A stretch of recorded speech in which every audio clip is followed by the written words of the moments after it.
ब्रह्म सूत्र के तृतीय अध्याय के द्वितीय पाद के चतुर्थ अधिकरण का विचार हम लोग कर रहे थे। चतुर्थ अधिकरण में त्वम पदार्थ का विवेचन हो रहा है। द्वितीय पाद के प्रथम अधिकरण से ही तत्त्वमसि वाक्यार्थ ज्ञान के साधनभूत त्वम पदार्थ का निरूपण प्रारंभ हुआ। ऐसे तो प्रथम पाद से ही प्रारंभ हुआ है। जागृत अवस्था से विविक्त बताया तत्त्वमसि वाक्यांतर्गत त्वम पदार्थ को प्रथम पाद में त्वम पदार्थ के आवागमन की चर्चा करते हुए जागृत अवस्था से वह भिन्न है ये बताया गया। स्वप्न अवस्था से भिन्न है इसे बताया गया। स्वप्न अवस्था का साक्षी स्वप्न अवस्था से भिन्न है वही त्वमर्थ है। इसे इस द्वितीय पाद के प्रथम अधिकरण से बताया।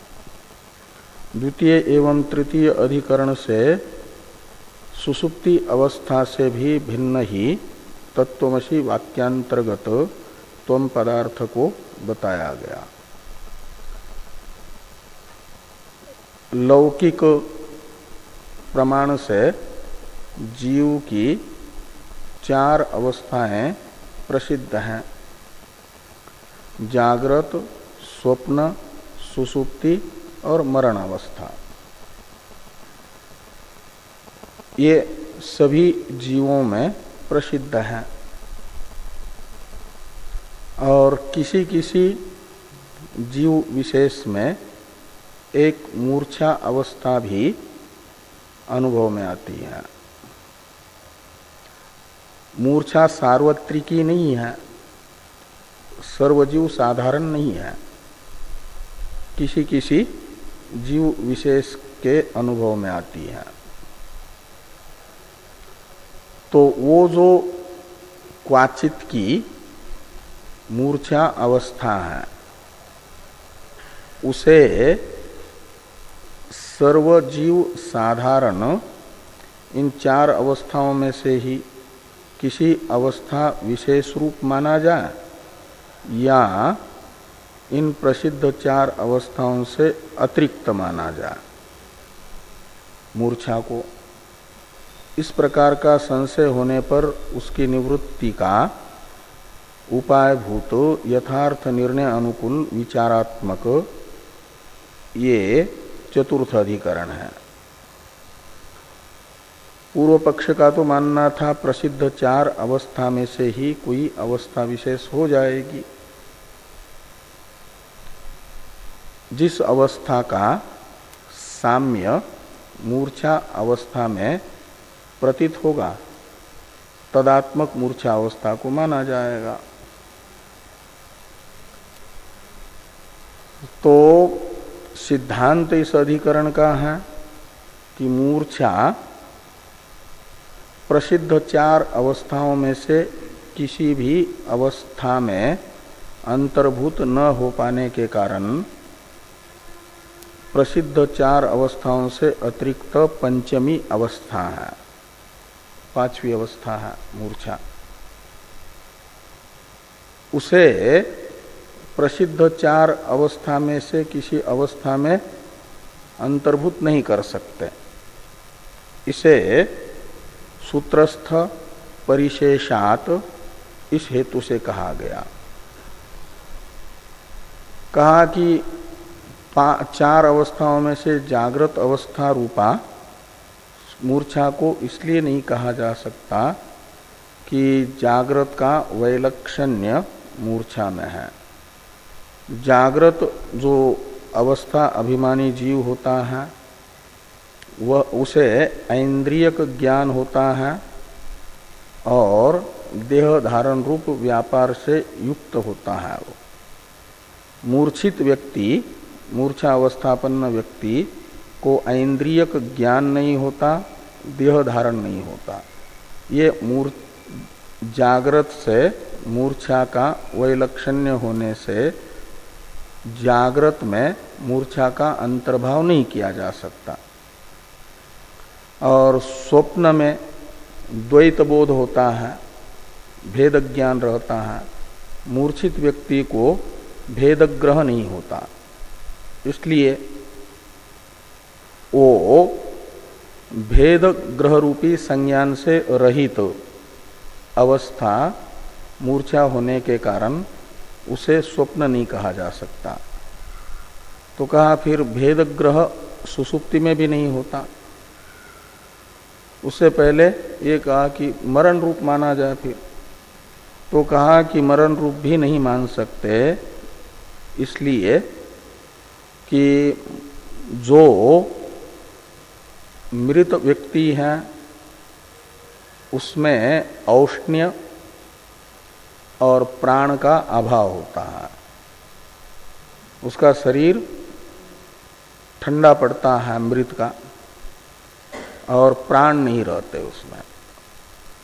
और मूर्छित व्यक्ति सब प्राण होता है, सोष्मा होता है, उष्मा उसके शरीर में रहती है और प्राण रहते हैं। भले ही श्वासोश्वास जैसा जागृत व्यक्ति का, सामान्य व्यक्ति का नियमित गति से चलता है, ऐसा नियमित गति से नहीं चलता। कई बार श्वासोश्वास नहीं भी चल रहा हो तब भी शरीर के किसी स्थान विशेष में अवरुद्ध रहते हैं प्राण। तो ये मरण अवस्था से वैलक्षण्य मूर्छित का है कि औष्ण्य से युक्त है, सब प्राण है, इसलिए मरण अवस्था रूपा नहीं है मूर्छा अवस्था।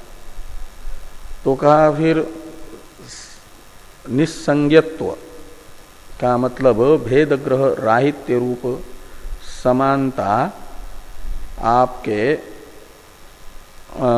सुसुप्ति अवस्था की मूर्छा अवस्था में विद्यमान होने से उसे सुसुप्ति रूपा माना जाए। तो कहा कि निस्संज्ञानत्व रूप समानता मूर्छा में सुसुप्ति की होने पर भी बहुत सा वैलक्षण्य सुसुप्ति का मूर्छा में है। सुसुप्त पुरुष का मुख प्रसन्न होता है, इसलिए सुसुप्ति का नाम है संप्रसाद। और सुसुप्त पुरुष का श्वासोश्वास एक समान गति से और निश्चित समय में चलता रहता है, और शरीर में कंपन भी नहीं होता। और सुसुप्त पुरुष का शरीर विकृत भी प्रतीत नहीं होता। और ये जो होता है आपका मूर्छित, एक तो उसका मुख विकृत हो जाता है, शरीर कंपन युक्त होता है, श्वासोश्वास अनिश्चित समय से और अतुल्य गति से चलता है, समान गति से नहीं चलता। ये सब वैलक्षण्य जागृत का सुसुप्त पुरुष, मूर्छित पुरुष, सुसुप्त पुरुष का मूर्छित पुरुष में विद्यमान होने से मूर्छा सुसुप्ति रूपा भी नहीं मानी जा सकती। ये बहुत सा वैलक्षण्य है। इसलिए ये परिशेषात, परिशेष का अर्थ होता है प्रसिद्ध जो चार अवस्था, उनमें से एक में भी मूर्छा का अंतर्भाव न हो पाना, ये परिशेष है। इसलिए और अनुभव में आती है, सर्वजीव साधारण न होने पर भी किसी किसी जीव विशेष के अनुभव से सिद्ध है, इसलिए उसका अपलाप भी नहीं किया जा सकता, निराकरण भी नहीं किया जा सकता। तो ऐसी यह अवस्था है। और प्रसिद्ध चार अवस्था में से एक भी नहीं है, तो उसे पंचमी अवस्था मानना पड़ेगा, पांचवी अवस्था है। और वह कैसी है? तो मुग्धे अर्ध संपत्ति, इससे बताया गया। मुग्ध शब्द से लेना है मूर्छा अवस्थापन्न जीव, और उसमें अर्ध संपत्ति होती है का मतलब मूर्छित जीव में सुषुप्ति का यत्किंचित साम्य रहता है निसंज्ञानत्व रूप, वो अर्ध शब्द का अर्थ है जो सुषुप्ति का साम्य है। और बहुत सा वैलक्षण्य भी होता है, और मूर्छा में मरण का भी यत्किंचित साम्य होता है, सवेपतु आदि। उसको लेकर के वह माना जाता है कि कुछ सुषुप्ति धर्म की समानता से युक्त मूर्छित पुरुष है, मूर्छावस्था है, तो कुछ मरण धर्म से युक्त वह मूर्छावस्था है। तो मुग्धे अर्ध संपत्ति का अर्थ है सुषुप्ति का सर्वसाम्य नहीं अपितु यत्किंचित साम्य है, इसलिए वो सुषुप्ति भी नहीं है। और मरण का भी सर्वसाम्य नहीं, इसलिए वह मरण रूपा भी नहीं, अपितु उभय विलक्षण एक पंचमी अवस्था है। यह चर्चा हम लोग कर रहे थे। और बीच में मुग्धे अर्थ संपत्ति, इसमें अर्ध शब्द का अर्थ, अर्ध संपत्ति शब्द का अर्थ जो भ्रांति से ये समझ रहे हैं, सूत्रस्थ मुग्धे अर्ध संपत्ति, इस सूत्र में प्रयुक्त अर्ध संपत्ति शब्द का भ्रांति से जिन लोगों को ये अर्थ निश्चित है कि मूर्छा अवस्था में जीव का सूत्र ब्रह्म के साथ आधा अभेद बता रहा है और सुषुप्ति में पूर्ण अभेद बताता है शास्त्र। लेकिन जिन लोगों का ये निश्चय है कि सुषुप्ति अवस्था के तरह ही ब्रह्म में भी, क्या नाम, वो मूर्छा में भी ब्रह्म के साथ जीव का पूर्ण ऐक्य होता है, ऐसा जिनका निश्चय है पूर्व पक्षी का, यानी सुषुप्ति में मूर्छा का अंतर्भाव जो मानना चाहते हैं, उनका ये निश्चय है कि सुषुप्ति में जैसा ब्रह्म के साथ जीव एकतापन्न हो जाता है, सता सौम्य तदा संपन्नो भवति के अनुसार, ऐसे मूर्छा में भी जीव पूर्ण सत्संपन्न होता है। इसलिए मूर्छा सुषुप्ति रूपा ही है। ऐसा मानने वालों की शंका है कि सूत्र में वेद व्यास जी अयुक्त अर्थ बता रहे हैं, अनुचित अर्थ बता रहे हैं। क्या? कि मूर्छा अवस्था में जीव का ब्रह्म के साथ अर्ध ऐक्य होता है। ये जो सूत्रकार बता रहे हैं यह अनुचित अर्थ कथन कर रहे हैं। इस प्रकार की शंका यहाँ पर भाष्य में कुछ लोग कर रहे हैं, उसी शंका की चर्चा हम लोग कर रहे थे। तो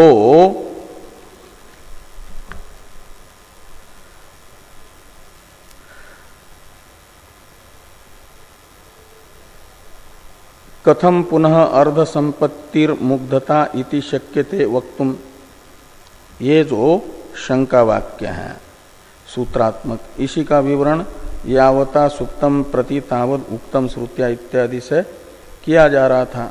और उसमें बताया गया कि सता सौम्य तदा संपन्नो भवति, अत्र स्तेनो अस्तेनो भवति नैतम सेतुम अहोरात्रे तरतः इत्यादि श्रुति वचन सुसुप्त जीव का ब्रह्म के साथ पूर्ण ऐक्य बताते हैं,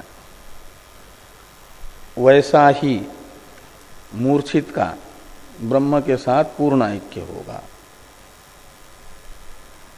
और सूत्र में तो व्यास जी बता रहे हैं अर्ध ऐक्य ब्रह्म के साथ जीव का, मूर्छित जीव का, ये अनुचित है। ये पूर्व पक्षी का कथम मुग्धे अर्ध संपत्ति शक्यते वक्तुम, इसे पूछने का अभिप्राय है। तो सुसुप्त जीव का ब्रह्म के साथ पूर्ण ऐक्य बताने के लिए ब्रह्म की समानता सुसुप्त जीव के साथ बताई जा रही थी श्रुति के द्वारा। ये पूर्व पक्षी बता रहे हैं श्रुति को आधार बना करके। तो ब्रह्म की समानता बताने के लिए सुसुप्त जीव के साथ ये बताया गया कि ब्रह्म को जैसे पुण्य पाप लिपायमान नहीं होते, धर्माधर्म से अलिप्त है ब्रह्म परमात्मा, ऐसे छांदोग्य श्रुति ने कहा नैतम सुकृतम तरति, एतम सुकृतम न तरति, ऐसा अन्वय कर दीजिए। और एतम दुष्कृतम न तरति, इसमें एतम शब्द से लेना है परमात्मा को, ब्रह्म को, और सुकृतम शब्द का अर्थ है धर्म, पुण्य, और दुष्कृतम का अर्थ है पाप, अधर्म, और तरति का अर्थ है लिप्त होना, संश्लिष्ट होना। क्या, और न तरति का अर्थ है संश्लिष्ट न होना। तो ब्रह्म को ये तम शब्दित परमात्मा को कहो या ब्रह्म को कहो, पुण्य और पाप संश्लिष्ट नहीं होते। ऐसे सुसुप्त जीव को भी पुण्य और पाप का संश्लेष नहीं होता। ये धर्माधर्म से युक्त जीव होता है जागृत अवस्था में और स्वप्न अवस्था में। सुसुप्ति अवस्था में धर्माधर्म से असंलिप्त ही परमात्मा के तरह जीव होता है, इसलिए जीव का परमात्मा से पूर्ण ऐक्य है। ये श्रुति के आधार पर बताने के लिए पूर्व पक्षी ने कहा था। लेकिन सिद्धांति के अनुयायी ने शंका की कि यदि सुसुप्ति में सुसुप्त जीव के साथ धर्माधर्म का असंश्लेष मानेंगे, संसर्ग नहीं मानेंगे, तो एक बार सो गया तो हमेशा सोता ही रहना चाहिए, फिर जगेगा कैसे? यदि धर्माधर्म का संश्लेष नहीं है तो ये कहा जा रहा है जीवे इत्यादि, ये शंका सिद्धांति के अनुयायी की मान लेना पूर्व पक्षी के प्रति। और इसका उत्तर देने के लिए पूर्व पक्षी का ही ग्रंथ है जीवे ही इत्यादि, इसकी चर्चा हम लोगों को करनी है। तो जीवे ही इत्यादि का अवतरण देखिए टीका में। सुसुप्ति काले कर्मा संबंधे पुनरुत्थानम कथम, ये सिद्धांति के शिष्य की पूर्व पक्षी के प्रति शंका है कि सुसुप्ति के समय कर्म का असंश्लेष जीव के साथ मानेंगे, सुसुप्त जीव के साथ, तो फिर सुसुप्ति अवस्थागत जीव का पुनः जागरण यानी जागृत अवस्था के प्रति आना कैसे होगा? उत्थान कैसे? उत्थान होने का अर्थ है जागृत अवस्था में आ जाना। कर्म का संश्लेष माने तो माना जाएगा कि कर्म जगाएगा उसको अपना फल भुगवाने के लिए, और कर्म का संश्लेष नहीं मानेंगे तो कैसे जगेगा? ये प्रश्न है पूर्व पक्षी के प्रति ही। पूर्व पक्षी इसका उत्तर दे रहा है जीवे ही इत्यादि से। इसका अवतरण है टीका में, अवतरण तो पढ़ लिया, उत्तर भाष्य में देखिए। और जिस अभिप्राय से उत्तर दे रहे हैं पूर्व पक्षी, वो अभिप्राय टीका में बताया आशंक्य के बाद में कि तत्कार्याभावात तद असंबंधोक्ति इत्याह। कहते हैं मुख्य रूप से सुसुप्त जीव के साथ कर्म का अलेप बताना श्रुति को अभीष्ट नहीं है। सर्वथा कर्म से अलिप्त तो जो ब्रह्म का आत्मरूप से साक्षात्कार कर लेता है वही होता है। क्षीयन्ते चास्य कर्माणि तस्मिन् दृष्टे परावरे हो जाता है। और उससे न हन्ति न निबध्यते, कम घातयति हन्ति कम इत्यादि गीता वाक्य ब्रह्मज्ञानी के ही कर्म का अलेप बता रही है। सुसुप्त जीव ब्रह्मज्ञानी तो नहीं है, ब्रह्म का आत्मरूप से साक्षात्कार तो नहीं करता है। इसलिए मुख्य रूप से सर्वथा कर्म से अलिप्त एक तो परमात्मा है और परमात्मा का करामलकवत आत्मरूप से अनुभव करने वाला मात्र है।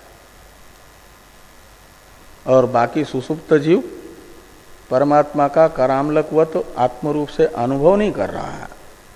अज्ञात परमात्मा के साथ एक ही भाव है, सता सौम्य तदा संपन्न भवति के अनुसार। इसलिए पूर्व पक्षी कह रहे हैं कि वहां जो कर्म का अलेप जीव के साथ बताया जा रहा है, एतम शब्द से सुसुप्त जीव को लिया जा रहा है, ब्रह्म के साथ एक ही एकतापन्न जीव को लिया जा रहा है, और वह कर्म से अलिप्त है। ये जो कहते हैं एतम सुकृतम न तरति, एतम दुष्कृतम न तरति से, सुसुप्ति अवस्था में ब्रह्म भावापन्न जीव को सुकृत दुष्कृत का लेप नहीं होता, ऐसा जो श्रुति ने कहा है वह तत्शब्द से ग्राह्य जो सुकृत दुष्कृत है उनका जो कार्य है सुख दुख का अनुभव, उसका अभाव।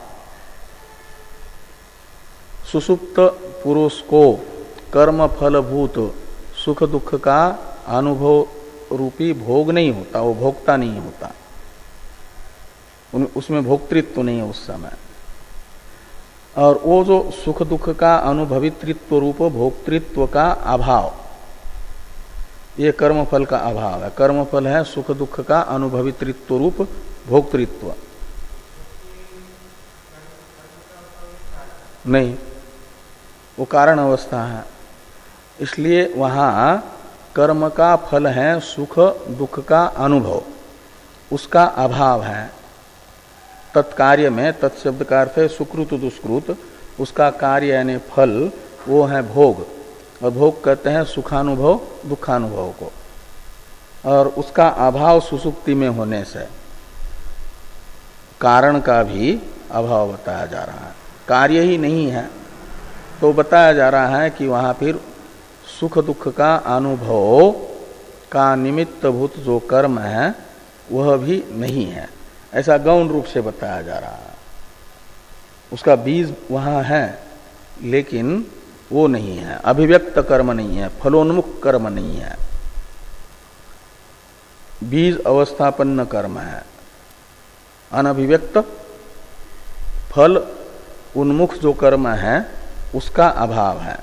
इतना मात्र एतम सुकृतम न तरति दुष्कृतम न तरति इस वाक्य का अभिप्राय है। ये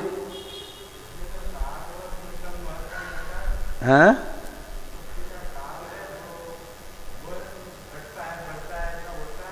हाँ होता है, नहीं वो कर्मफल नहीं, कर्म फल रूपा जो जागृत और स्वप्न अवस्था है, कर्मफल भोगने के लिए अवस्था, तो वो प्रारब्ध किसी किसी समय प्रारब्ध द्वय की संधि, पूर्व प्रारब्ध अपना फल भुगवा करके शांत हो गया और उत्तर प्रारब्ध अभी फलोन्मुख नहीं हुआ, उनकी जो संधि अवस्था है वो सुषुप्ति है।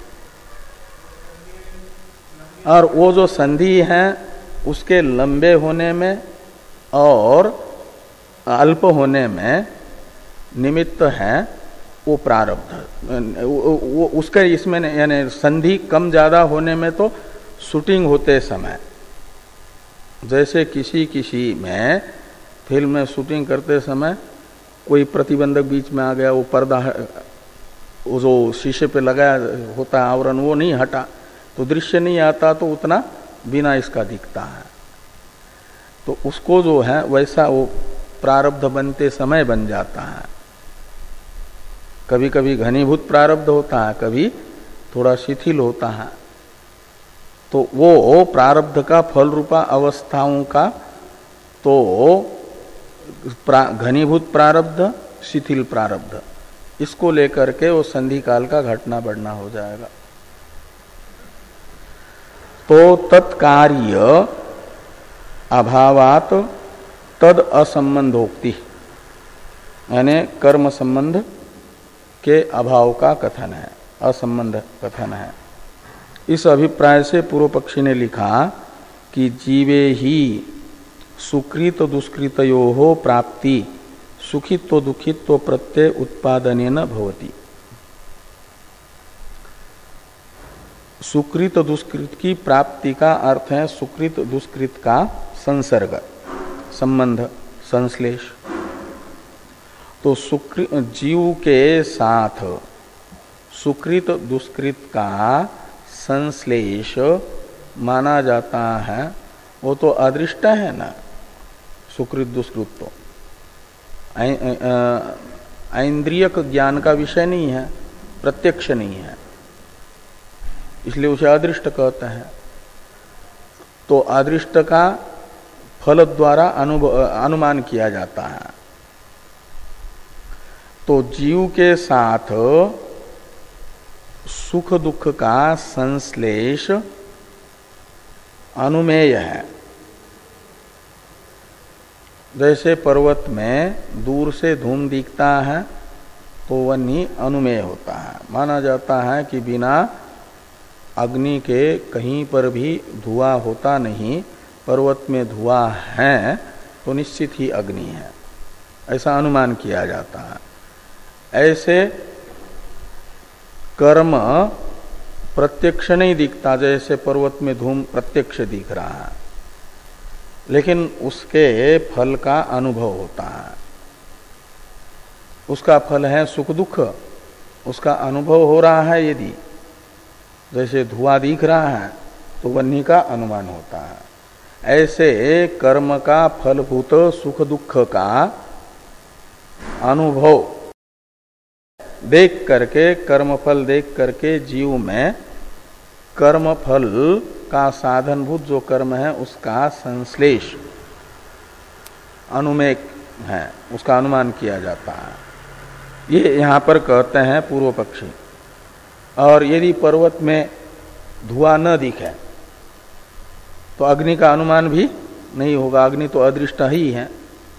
ऐसे जीव में सुख दुख का अनुभव हो रहा है यदि, तो सुख दुख का कारणभूत जो कर्म है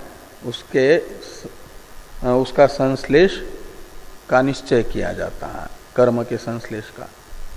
और वो जागृत और स्वप्न में ही जीव को सुख दुख का अनुभव होता है, और तो कभी सुसुप्ति में होता ही नहीं है सुख दुख का अनुभव। कर्म फलभूत जो सुख दुख है, जो सुसुप्ति में सुख हो रहा है वो कर्म फल रूप सुख नहीं है। तो सुसुप्ति में कभी भी कर्म फल रूप सुख दुख का अनुभव नहीं हो रहा। तो जहाँ कभी भी धुआं नहीं देखा जाता वहाँ धुएं का कारणभूत अग्नि का अनुमान भी नहीं होगा। ऐसे ही कह रहे हैं कि जीवे ही सुकृत दुष्कृतयो हो प्राप्ति, यानी सुकृत और दुष्कृत का अर्थात धर्माधर्म का संसर्ग अनुमेय है। किसको लेकर के? तो सुखित्व दुखित्व प्रत्यय उत्पादनेन भवति। वो संसर्ग माना जाता है सुखित्व और दुखित्व प्रत्यय। सुखित्व प्रत्यय सुखानुभव, दुखित्व प्रत्यय दुखानुभव। मैं सुखी हूं, मैं दुखी हूं, मैं सुखवान हूं, मैं दुखवान हूं, यह जो अनुभव है उसे कहा जाता है सुखित्व दुखित्व प्रत्यय। और इसके उत्पादन से ही जीव में सुकृत दुष्कृत का संसर्ग निश्चित होता है। सुकृत दुष्कृत हो लेकिन कभी क्या नाम पुण्य पाप हो लेकिन कभी भी सुख दुख का अनुभव न हो, तो फिर ऐसे पुण्य पाप का तो कभी ज्ञान ही नहीं होगा। तो सुसुप्ति में वो नहीं है लिंग ज्ञापक, जैसे धुआं नहीं है तो वन्य का अनुमान नहीं होता। इसलिए कहा जा रहा है वहां पर पुण्य पाप का असंश्लेष है, ज्ञापक का अभाव होने से।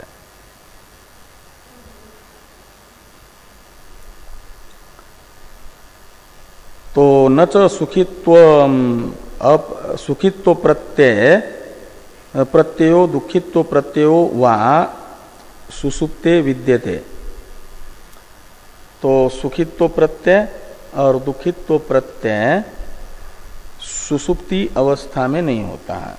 सुखित्व प्रत्यय ने सुखानुभव, दुखित्व प्रत्यय ने दुखानुभव। जो कर्म का फल है, कर्म फल का अनुभव है, वह कर्म फल का अनुभव सुसुप्ति में नहीं है। न होने से और मुग्ध में ये है, हाँ मुग्ध पूर्व पक्षी के अनुसार, ये तो सिद्धांति कहेंगे कि मुग्ध में है और पूर्व पक्षी कहेंगे कि मुग्ध में भी नहीं है। ये तो पूर्व पक्ष ही है अभी। और सुसुप्ते विद्यते मुग्धेपि तो प्रत्ययो नैव विद्यते। वो शुरू वाला न च विद्यते के साथ लगाना। तो जैसे सुसुप्ति में सुखित्व दुखित्व प्रत्यय नहीं है, ऐसे मुग्ध में भी, मूर्छित में भी, मूर्छावस्था में भी सुखित्व प्रत्यय दुखित्व प्रत्यय नहीं है। इसलिए सुखित्व प्रत्यय दुखित्व प्रत्यय के अभाव से जैसे ये निश्चय हुआ कि सुसुप्ति में असंश्लेष है कर्म का, ऐसे मूर्छित में भी बताया जा रहा है, इतना मात्र। बाकी वो अनभिव्यक्त कर्म तो सुसुप्त पुरुष में भी रहता है। बुद्धि का व्यापार लय मात्र होता है ना, अंतःकरण का स्वरूप लय तो नहीं है। सुसुप्त पुरुष में स्वरूप लय नहीं है ना, इसलिए पूर्व पक्षी भी इस प्रकार मानेंगे। लेकिन उनको यहाँ मानने की जरूरत इसलिए नहीं है कि यहाँ पूर्व पक्ष तो कहीं ना कहीं गलती करता ही है ना, तभी पूर्व पक्ष होता है। तो पूर्ण संपत्ति दिखाने के लिए कर्माभाव बता रहा है। ब्रह्म के साथ भी कर्म का असंश्लेष है और सुसुप्त जीव के साथ भी कर्म का असंश्लेष है, मुग्ध पुरुष के साथ भी कर्म का असंश्लेष है। इसलिए कर्म असंश्लेष रूपी समानता सुसुप्ति की मूर्छा में होने से सुसुप्ति में कर्म से असंश्लिष्ट ब्रह्म से पूर्ण संपत्ति जैसे जीव की है, ऐसे मूर्छा में भी जीव कर्म से असंश्लिष्ट रहता है, ब्रह्म भी कर्म से असंश्लिष्ट है, तो पूर्ण संपत्ति मान लो, अर्ध संपत्ति नहीं, अर्ध ऐक्य नहीं।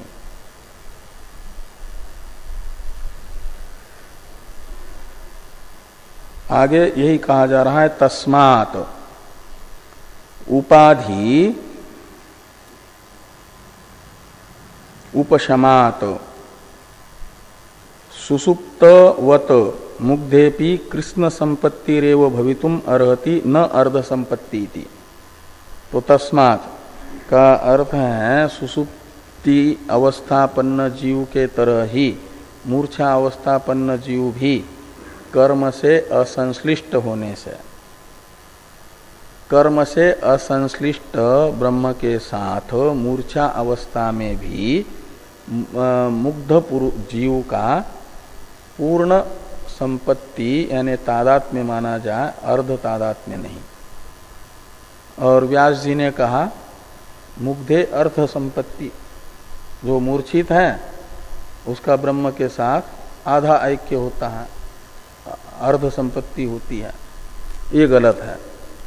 इस प्रकार की पूर्व पक्ष की शंका है। इति शब्द है आक्षेप के समाप्ति का द्योतक। अत्र उच्यते इत्यादि से समाधान आ रहा है इस आक्षेप का। न ब्रूमः इत्यादि जो भाष्य वाक्य हैं, अत्र उच्यते इस अवतरण भाष्य में, समाधान भाष्य का अवतरण भाष्य है।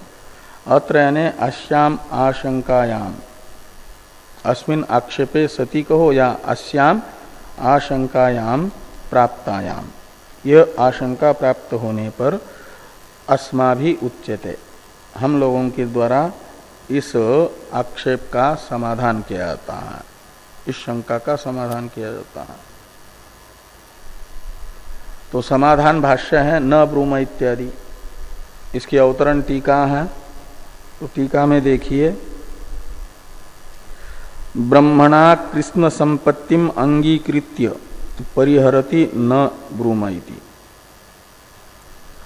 ब्रह्म के साथ सुसुप्ति मूर्छित जीव की पूर्ण संपत्ति सिद्धांति को अंगीकृत नहीं है, मानना उचित नहीं है, अभिष्ट नहीं है, तो भी अभ्युपगमवाद से मूर्छा में ब्रह्म के साथ मूर्छित जीव की पूर्ण संपत्ति को स्वीकार करके उत्तर दिया जा रहा है। इसलिए कह रहे हैं कि ब्रह्मणा कृष्ण संपत्तिम अंगीकृत्य, पूर्व पक्षी का जैसा मानना है ब्रह्म के साथ पूर्ण संपत्ति यानी ऐक्य, ये पूर्व पक्ष की मान्यता है, सिद्धांति की नहीं। अभ्युपगमवाद से पूर्व पक्ष की मान्यता को स्वीकार करके भी क्या किया जा रहा है कि पूर्व पक्षी के आक्षेप का परिहार किया जा रहा है। परिहरत यानी पूर्व पक्ष के द्वारा किए गए आक्षेप का परिहार करते हैं, निराकरण करते हैं, यानी सूत्र का अभिप्राय बताते, अर्ध संपत्ति शब्द का तात्पर्य बताते हैं। तो भाष्य में है न ब्रूमो मुग्धे अर्ध संपत्तिर जीवस्य ब्रह्मणा भवती इति। कहते हैं हमारे आचार्य भगवान सूत्रकार मुग्धे अर्ध संपत्ति इन शब्दों से मूर्छा अवस्थापन्न जीव का ब्रह्म के साथ अर्ध ऐक्य नहीं बता रहे हैं। अर्ध संपत्ति शब्द का अर्थ मूर्छित जीव का ब्रह्म के साथ आधा ऐक्य, ये अर्थ नहीं है। हमारे आचार्य का अभिप्राय ये नहीं है, इस अभिप्राय से उन्होंने उस शब्द का प्रयोग नहीं किया। न ब्रूमो मुग्धे अर्ध संपत्तिर जीवस्य ब्रह्मणा भवति इति। तो फिर पूर्व पक्षी कहता है, फिर क्या कह रहे हैं, अर्ध संपत्ति शब्द का क्या अर्थ है? मूर्छावस्था में ब्रह्म के साथ अर्ध ऐक्य, ये अर्थ नहीं है। तो किम तरही, ये प्रश्न पूछा। तरही का अर्थ है यदि अर्ध संपत्ति शब्द का अर्थ मूर्छित जीव का ब्रह्म के साथ आधा ऐक्य, ये अर्थ नहीं है, यदि तरही शब्द का अर्थ है तो किम, तो क्या अर्थ है फिर? तो कहते हैं वो ये अर्थ है, ये अभिप्राय है उसका कि मुग्धत्वम अर्धेन, मुग्धत्वम अर्धेन अवस्थान भाष्य में किम तरही, हाँ, तो सुसुप्त पक्षस्य भवति, ये किम तरी अर्धेन सुसुप्त पक्षस्य भवति मुग्धत्वम और अर्धेन अवस्थान्तर पक्षस्य इति ब्रूमः, ये है जो बीच का छूट रहा था हमारा। तो अर्धेन सुसुप्त पक्षस्य मुग्धत्वम भवति, मुग्धत्वम का अर्थ है मुग्धावस्था। मुग्धावस्था यत्किंचित सुसुप्ति की समानता को लेकर के होती है और यत्किंचित अवस्थान्तर यानी मरण अवस्था, तो मरण अवस्था के यत्किंचित साधर्म्य को लेकर के वो मूर्छा अवस्था होती है।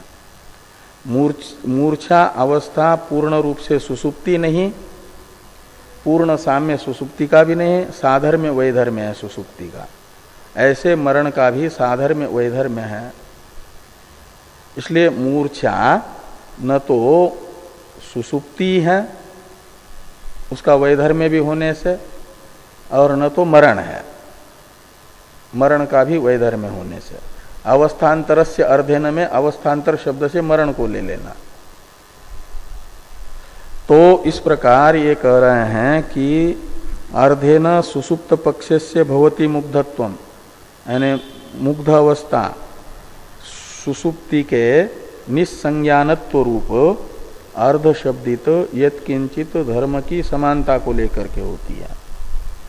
और वेपतु स वेपतु शरीरादि रूप जो मरण अवस्थापन्न जीव है उसका शरीर भी वैसा ही होता है, सवेपतु आदि, उसको लेकर के कुछ मरण का साधर्म्य देख करके उसमें क्या हो जाता है, मरण से लेना मरण अवस्थापन्न जीव अभी निकट है और उसका भी यत्किंचित साम्य मूर्छित में दिखता है। मरण अवस्थापन्न जो जीव है उसका भी वो मुख विकृत हो जाता है, शरीर कांपता है, इसका भी कांपता है। ये जो यत्किंचित साम्य है उसको लेकर के अवस्थान्तरस्य अर्धेन, तो अवस्थान्तरस्य अर्धेन मुग्धत्वम भवति, इसमें अवस्थान्तरस्य शब्द से लेना सुसुप्ति अवस्था से भिन्न अवस्था वो मरण अवस्था, और उसका अर्ध साम्य वो हो जाएगा सवेपतु शरीर आदि का होना आदि, मुख का विकृत होना आदि। और इन समानता को लेकर के वह सुसुप्ति से भी विलक्षण है, यानी वैलक्षण्य को लेकर के सुसुप्ति और आपके मरण दोनों से विलक्षण अवस्थान्तर है। इस अभिप्राय से अर्ध संपत्ति बताई जा रही है, ये दिखाने के लिए नहीं कि ब्रह्म के साथ आधा ऐक्य है और सुसुप्ति में पूरा ऐक्य है। इस अभिप्राय से हमने सूत्र में अर्ध संपत्ति शब्द का प्रयोग नहीं किया, ये यहाँ पर कहा जा रहा है। थोड़ी टीका है, टीका को देखिए। मुग्धत्वम ही सुसुप्तस्य अर्धेन निस्संज्ञत्वादि धर्मेण साम्येन संपन्नम भवति। जो मुग्धत्व यानी मूर्छावस्था है वह सुसुप्त जीव के निस्संज्ञानत्वादि जो यत्किंचित धर्म है उनकी समानता को लेकर के होती है। और मरणस्य अर्धेन, वो मरण का कुछ अंश क्या समान है, तो कंपादि, तो कंपादिना संपन्नम इति अर्ध संपत्ति इत्यर्थ। इसको लेकर के मूर्छावस्था में अर्ध संपत्ति ये बताया जा, शब्द प्रयोग हो रहा है। और इसलिए सूत्र का अर्थ ये निकले, अर्ध संपत्ति पद का अभिप्राय निकलेगा सुसुप्ति और मरण से विलक्षण मुग्धता है, अवस्थान्तर है।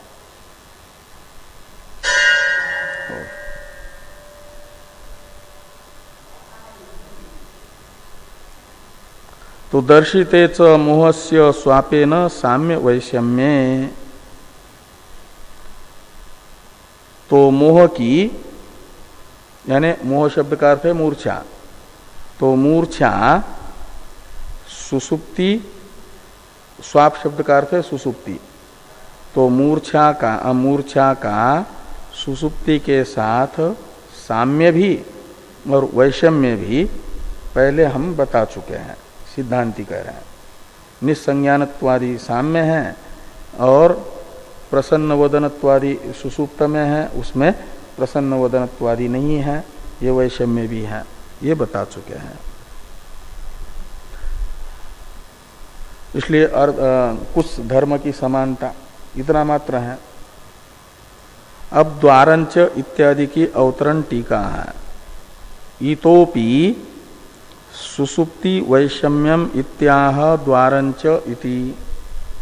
तो इतः यानी वक्षमान हेतु से भी ये निश्चित होता है कि सुसुप्ति अवस्था से मूर्छा अवस्था विलक्षण है,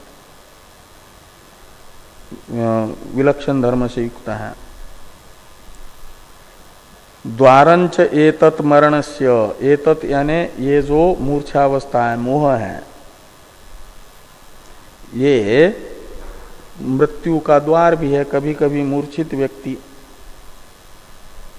की मृत्यु भी हो जाती है, इसलिए मृत्यु का द्वार है, मृत्यु के निकट है। कब मृत्यु होती है और कब मूर्छित जो है जग जाता है कभी कभी,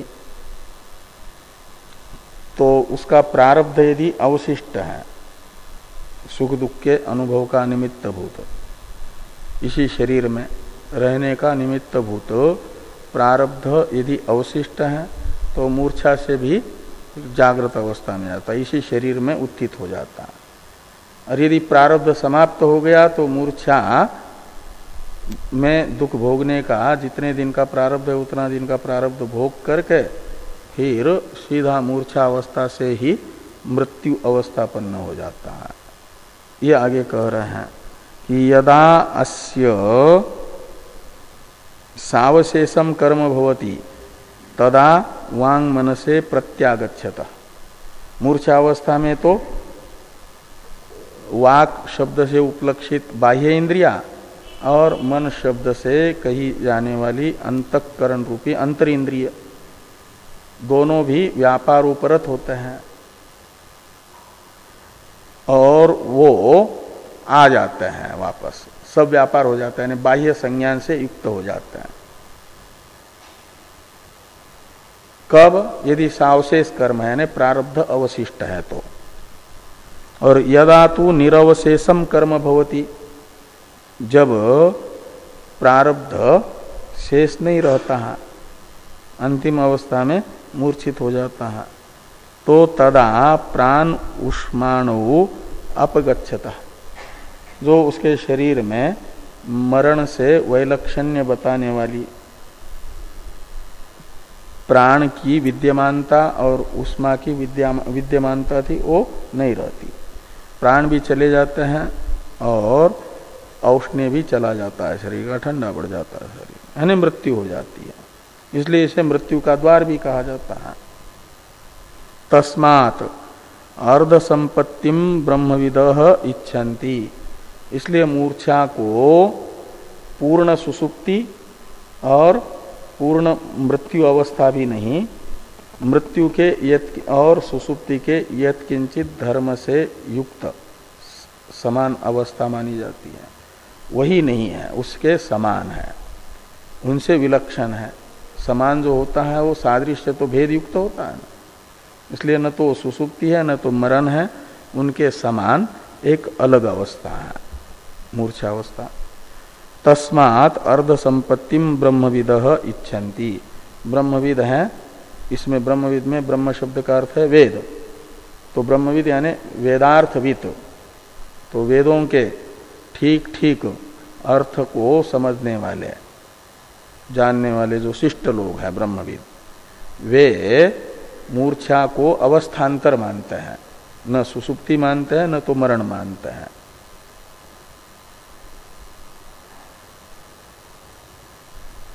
तो पहले पूर्व पक्षी ने कहा था कि पांचवी कोई अवस्था प्रसिद्ध नहीं है, उसके विषय में कह रहे हैं यत्तु इत्यादि से कि यत्तु उक्तम न पंचमी काचित अवस्था प्रसिद्धा अस्ति इति।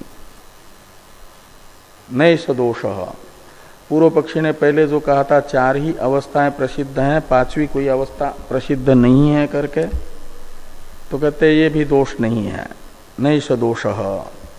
क्यों? कहते कादाचित की इयम अवस्था इति न प्रसिद्धाशात।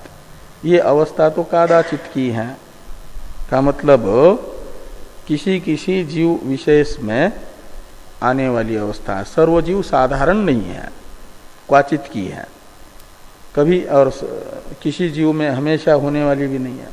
जब प्रबल पाप रूपी प्रारब्ध आता है तो मूर्छा आती है उसका फल भोगने के लिए। यत्तु उक्तम, हाँ ये हुआ कादाचित कीयम प्रसिद्धाच ऐसा, इसका अवतरण अंतिम वाक्य है भाष्य का। इसकी अवतरण टीका है अप्रसिद्धिम अंगीकृत्य उक्तम प्रसिद्धिरपि अस्ति इत्याह प्रसिद्धाच इति। और पहले कहा था प्रसिद्धिरपि अस्ति, ये जो सुसुप्ति अवस्था है इसकी प्रसिद्धि भी है, ऐसा पहले भाष्य में भाष्यकार भगवान ने कहा था। सुसुप्ति की सर्वथा अप्रसिद्धि है ऐसा नहीं, अपितु न च लोके अस्ति प्रसिद्धि मुग्धस्य सुप्त इति इत्यादि में प्रसिद्धिरपि अस्ति, यानी मुग्धावस्था की अन्यत्वेन रूपेण प्रसिद्धि भी है, क्वाचित की है, ऐसा पहले कहा था। टीका में आया था क्या? नहीं, उक्त कह रहे हैं ना, उक्त कह रहे हैं इसलिए पहले कहा है कहीं प्रसिद्धिरपि अस्ति। एक वो तो अवतरण तो पढ़ लिया हमने, ये जो है पूर्व पक्षी ने कहा था कि अप्रसिद्धिम अंगीकृत्य प्रसिद्धिरपि अस्ति इत्याह। तो ये कह रहे हैं कि पूर्व पक्षी ने अप्रसिद्धि ये बताई थी कि ये प्रसिद्ध नहीं है अवस्था, लेकिन कहते हैं अप्रसिद्धिम अंगीकृत्य, अप्रसिद्धि को स्वीकार करके उक्तम प्रसिद्धिरपि अस्ति, प्रसिद्धि भी है ऐसा उक्तम। उक्तम शब्द का अर्थ होता है पहले हमने कहा है, और उसकी ही याद भी दिला रहे हैं। वो पहले आया भी है, इसी में कहां पर आया है उसको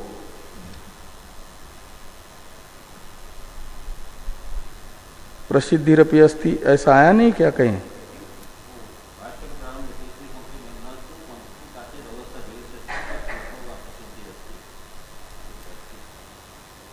वो तो पूर्व पक्ष है, वो तो पूर्व पक्षी ने कहा था। उस अप्रसिद्धि को स्वीकार करके कहा गया था कि प्रसिद्धिरपि अस्ति। वो कहाँ कहा गया था?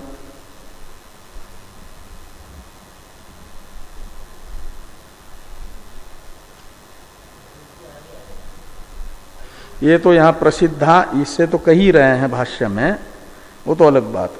उक्तम प्रसिद्धि अपिरस्ति इत्याह, तो प्रसिद्धि भी है ऐसा पहले कहा था, और उसके लिए कह रहे हैं प्रसिद्धाच। वो बताएंगे हम फिर कि कहाँ पर कहा था। तो प्रसिद्धाच ऐसा या तो टीका में या भाष्य में प्रसिद्धिरपि अस्ति ऐसा आया हुआ है। तो प्रसिद्धाच ऐसा लोक आयुर्वेदयो हो, तो ऐसा यानी मूर्छावस्था प्रसिद्ध है लोक में और आयुर्वेद में प्रसिद्ध है। लोक में का मतलब लौकिक अनुभव से प्रसिद्ध है, किसी किसी जीव को अनुभव में आती है और दूसरे लोग उसको मूर्छित हुआ देखते भी हैं, वो उससे लोक शब्द से लेना। और आयुर्वेद में भी एक मूर्छा अवस्था है, तो मूर्छित कोई होता है तो उसकी चिकित्सा करने के लिए वैद्य के पास ले जाया जाता है। तो प्रसिद्धाच ऐसा लोकायुर्वेदयो हो। और आगे हैं अर्ध संपत्ति अभ्युपगमाच न पंचमी गण्यते इति अनवद्यम। इसका भी अवतरण है टीका में, अर्ध संपत्ति अभ्युपगमाच। नायुर्वेदो वैद्य शास्त्रम, नायुर में न होकर के आयुर्वेद होना चाहिए, न ये गलत छपा है, आयुर्वेदम ये होना चाहिए। आयुर्वेदो वैद्य शास्त्रम, आयुर्वेद है वैद्य शास्त्र। और प्रसिद्धो कथम विवाद, यदि ये दोनों क्या नाम लोक में और आयुर्वेद में प्रसिद्ध है तो विवाद कैसे हैं? तो कहते हैं पंचमत्वेन अप्रसिद्धे इत्याह अर्ध इति। तो पांचवी पंचमत्वेन रूपेण इसकी प्रसिद्धि न होने के कारण कहा जा रहा है अर्ध संपत्ति अभ्युपगमाच न पंचमी गण्यते। इसलिए पांचवी अवस्था की गिनती क्यों नहीं की जाती यदि ये है अन्य अवस्था? तो कहते हैं पांचवी अवस्था के रूप में इसकी गिनती इसलिए नहीं की जा रही है कि दोनों के भी साधर्म से युक्त है। कुछ सुसुप्ति का साधर्म है, कुछ मरण का साधर्म है, इसलिए पांचवी अवस्था के रूप में उसकी गिनती नहीं की गई है। तो सुसुप्ति मृति धर्माधर्म संपत्तिया तद अंतर्भाव बुद्धि लोकानाम इत्यर्थ।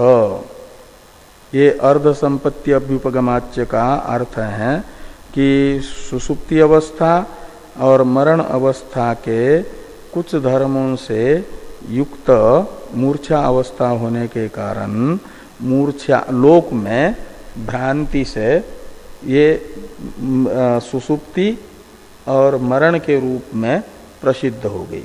इसलिए लोक में पांचवी अवस्था के रूप में इसकी गिनती नहीं होती है, प्रसिद्धि नहीं है। इतना मात्र बात है। ओम पूर्णमदः पूर्णमिदं